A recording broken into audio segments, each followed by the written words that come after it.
An adventure of fill in the blank. An adventure of selfhood. She worked 3 separate jobs to earn the money for her year abroad. Her mom was excited. Wanting me to go for it, to be brave, to go out and be my own person. I really got that from my mom. I realized that the courtroom was actually a battleground of storytelling.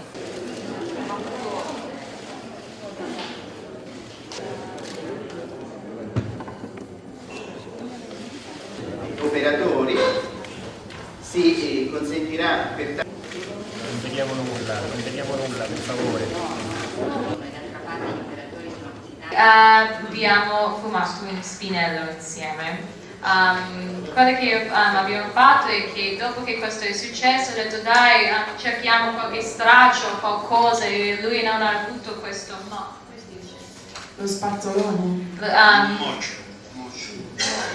Non avevo questa cosa, io ho detto non ti preoccupare, ce l'ho a casa, io domani lo prendo. I think she did a great job today. And well, I'm not sure whether a court case is a storytelling battle, but I'm not really sure whether that's the case, especially from the perspective of someone who's been accused of murder. It seems like taking a very exterior perspective to something that should have been very interior to Amanda Knox. Did you know that the Meredith Kercher murder is actually technically unsolved to this day? I'm not going to deal with it here, the fact that the court found that there were multiple attackers and ultimately only convicted one at the end of the day. Also, did you know that 4 people claim to hear Meredith scream? 2 of them include Amanda Knox herself and Rudy Gaudet, who said he heard the scream from the toilet while taking a dump. I got nightmares in my head, I fear. Thoughts build up until I can't feel. My mind fills up into a creature, and it haunts me somewhere much deeper. I got nightmares in my head, I fear. Hello and welcome to True Crime Rocket Science, the most authentic voice in true crime. Do you think Meredith screamed, and if so, when did that happen? If we take Amanda Knox's words, they slit her throat, words that she said at the Questura on November 2nd. Well, if that were true, Meredith could not have screamed. But Meredith's throat wasn't slit side to side. She was stabbed in the throat on either side of her tongue. And I believe Dr. Lully testified to that, that in spite of this wound, and likely because of it, the poor girl would have screamed. Now, so far, what I failed to mention is that Knox seemed to know that Meredith was the victim of a knife attack as early as November 2nd, mere hours after Meredith's body was discovered. And you can't say that Knox peeked inside the room there and then, and that's how she knew, because Meredith was covered in a brown comforter. So no matter who set foot in the room, no one knew then what had happened to Meredith, and the police didn't tell anyone that either. Before we get to the rest of this analysis, if you haven't subscribed to the channel, please do. By the way, I'll be resuming the analysis of the Larry King interview with John and Patsy Ramsey going forward up until the release of the, I think it's a 3-part Netflix docuseries on the Ramsey case, so look out for that. If you're finding this analysis worthwhile, and bear in mind, in order to do a lot of the analysis that we've done, it means hiring a car, staying in hotels, walking those streets, all of which takes time, effort, and yes, money. So if you want to hit the thanks button, please do, and let's get started. So have a look at these headlines from CBS dated March 27, 2009. Italy murder trial witness, I heard a scream. Also from ABC News, same day, Knox trial witnesses, plural, heard scream. And so let's go to ABC News' coverage at the time. 2 women who live in the vicinity of the cottage in Perugia, Italy, where British exchange student Meredith Kercher was found with her throat slit in November 2007. By the way, that is just incorrect coverage there. Her throat wasn't slit. It was, the shaft was plunged into her throat. So even that is misleading.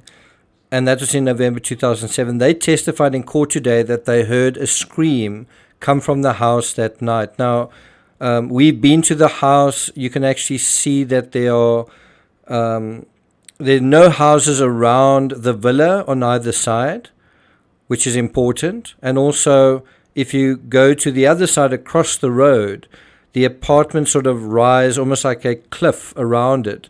And so you could imagine that a sound would be amplified if it did originate from Meredith's room, that someone would hear it and they would be able to tell where it came from because there's no other dwelling there.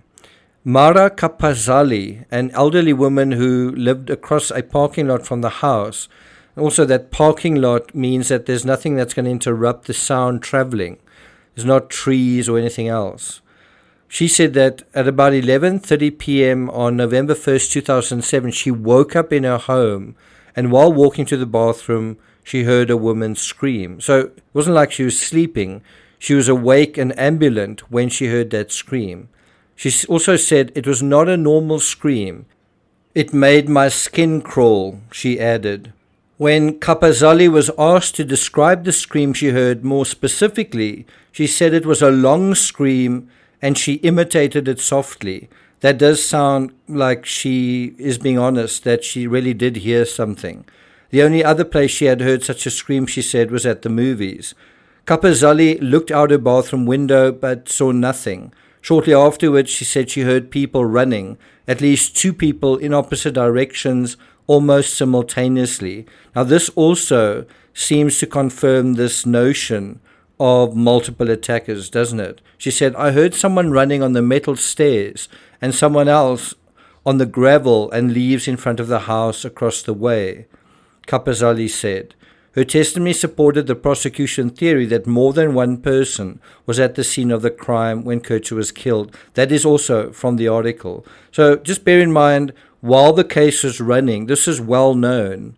It was really part of the media narrative that they thought there were multiple attackers, not just one, more than one. And I've seen the comments in my videos, wow, didn't you know that Rudy Gaudet was convicted? He's the one that committed this crime. Don't you know that the police theory, the prosecution theory, was that there were multiple attackers? And we can talk about why the police thought that. One reason, and we're not going to do that now, but one reason was the knife that entered the one side of Meredith's throat appeared to be a different blade to the one that was on the other side. Now, if we come back to Capezzali's account, it's actually very technical and very detailed, especially talking about the people leaving the scene. And we know there was gravel and fallen leaves. I mean, we were there at the exact same time of year. There was a lot of yellow leaves from oak trees lying all over the place because it's autumn in Perugia right now. And also there were leaves right outside the cottage and also gravel surrounding the cottage. So that does make sense. The article goes on to note, under cross-examination from defense lawyers, Capezzali became confused about events and was unsure after repeated questioning of the date on which she heard the scream, but she said she was sure it was the night before she found out that Kircher had been killed. Let me tell you what I believe.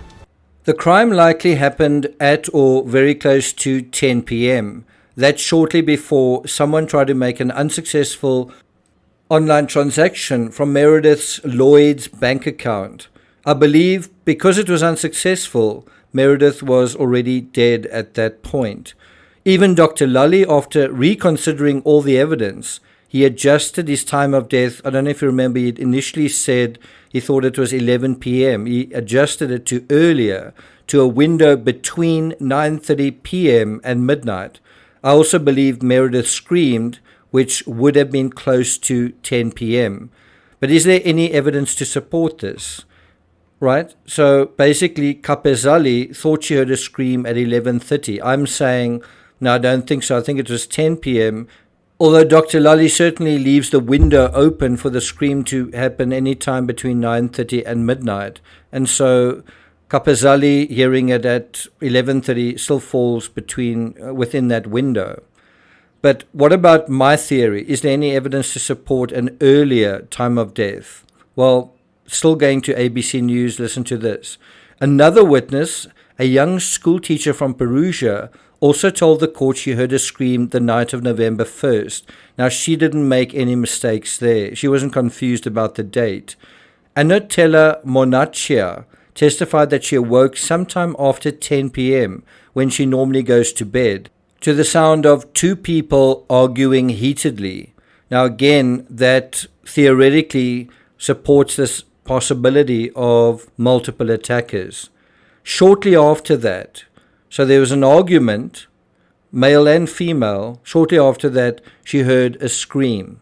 She got out of bed and opened the window but saw nothing. So it's not just hearing a scream. The students having parties all the time.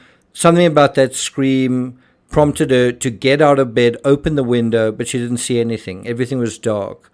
Monaccia then went downstairs to her parents' apartment, but they had heard nothing, after which she went back to bed. So it clearly shows you that the fact that she got up, got out of bed, looked out the window, that was a scream that really affected her. Monaccia testified that the voices were a man and a woman yelling at each other in Italian. She did not hear what they said or whether they had any particular accent. Monaccia's bedroom window overlooks a parking lot and has a clear view of the house where Kircher died. Now let me ask you, have you ever thought about the schema of the crime scene? Have you ever thought about how it could have played out? Do you think the crime scene was covered up? Now, if there was a blood-curdling scream that was heard, clearly audible by people in the surrounding fabric, and I believe there was a scream and it was heard. In a scenario like that, do you think the killers would they've just stabbed Meredith to death, and do you think they would have just sat there and waited where they were like sitting ducks? Is that what you imagine happened next? Now, although I think Capezzali's testimony gets at least the time wrong, and perhaps even the date, her testimony is nevertheless a prescient reminder that if there was a scream, everyone likely fled the scene. But if the crime scene was covered up and cleaned up, I mean, you do know they only found a single fingerprint of Amanda Knox in the entire apartment. You do know that, right? And they didn't find any of Amanda Knox's fingerprints in her own room. Does that mean she didn't live there? I mean, if there's no evidence that Amanda Knox lived in her own bedroom in terms of fingerprints, does that mean she didn't live there? And do you know where that single print was found? It was on a glass in the recently cleaned kitchen. And you can see that covered in this article from ABC News. Now, I know what you're thinking. Well, that's a very entertaining story, but unfortunately real detectives have to worry about that little thing called evidence. All right, so is there any evidence? Are there any witnesses who saw one or two perpetrators skulking around outside after the crime? Well, it turns out there was.